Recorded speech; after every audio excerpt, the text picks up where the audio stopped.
guys, it's Roxy with Roxie's Broadway Breakdown. Welcome back to my channel, and today I am doing some of the most expensive Broadway musicals ever to be produced. All right, so starting out with Tarzan and The Little Mermaid. Both were produced around $15 million, but they only showed for about 600 performances. Phil Collins did the music for Tarzan, and Alan Menken did the music for The Little Mermaid, so both two huge composers and artists. But they just didn't resonate with the audiences. So, you know, sometimes it's more about what the heart of the show is and if it resonates. Doesn't matter what you pay for it. If it's just not gonna get the audience going, it's just not gonna happen. All right, Wicked coming in at $17.5 million. Now, obviously Wicked has stood the test of time because it's still on Broadway after 20 years. It's running and gunning, so we love our Wicked. SpongeBob SquarePants, $18 million. Same as Wicked, but it only lasted about 300 performances. Oddly enough, the critics loved it. It got 12 Tony nominations. It's the audience that didn't really care for it too much, but it is getting ready to go on a UK tour, so maybe better luck this time? I don't know. All right, Beauty and the Beast, $18 million, but they did recoup their costs big time. It got $1.7 billion back. So, yeah, that made it, which is why I think it ran for 13 years, and I think that's why it was the first big Disney musical, and I think that's why Disney decided, hey, we had luck with that one, let's see where it takes us, and why we've had so many Disney musicals after that. And I'm going to do a video on how much Disney has changed the landscape of not just Broadway, but New York and Times Square. It's kind of fascinating, and it's really changed of how we think about Broadway and the shows that have followed in general. Frozen, yet another Disney musical for $25 million, but it closed after about 800 performances. But that was more due to COVID, so we'll let that one go. We'll let that one go. Shrek, $25 million, closed after a year.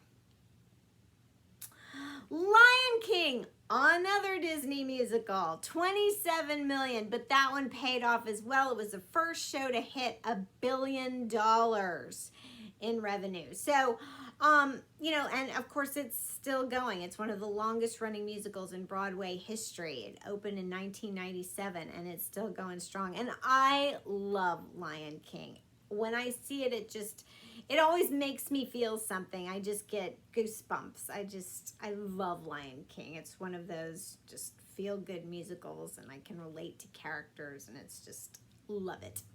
All right, and Julie Taymor directed that, so remember that name if you don't already know who Julie Taymor is. All right, King Kong, $35 million. Now this had a cast and crew of 79 people, 35 crew just to run the animatronics King Kong puppet and the like 40-foot snake, and I think they were just so worried about the animatronics and the puppets and the, you know, special effects, they kind of forgot about the heart of a musical. The script, the characters, the music, and it just didn't work. After, you know, 300 performances, closed. All right, and the last one, For the Love of Pete, $75 million for Spider-Man. Now, this was a colossal flop. It only raked in about $1 million after about 3 years on Broadway. It is in the Guinness Book of World Records for most expensive musical ever made. Julie Taymor directed this one as well. And I think she pictured this big sort of 3D graphic novel on stage. And it is one of the most technically difficult musicals ever to be produced. But there was a lot of injuries with the cast on stage. They had a lot of aerial stunts, as one can imagine, because it's Spider-Man, you know, flying across stage. But people actually like fell off the stage, and it was kind of a mess. Bono did the music, and people described it as sort of a circus rock opera kind of a thing. It was sort of a mishmash and sort of a mess, but yeah, it just was a flop. and money-wise, story-wise, it for $75 million, you'd think you could really get something going, and it did not. So I think what this goes to show is no matter how much money you spend on a musical, if it does not have the true ingredients there of characters we love and care about, and a story that we care about, we want to see again and again and again, and you know, great songs that we just keep wanting to sing and listen to over and over, then it really just doesn't matter how much you spend on it. You know, doesn't matter how much all these bells and whistles and gimmicks.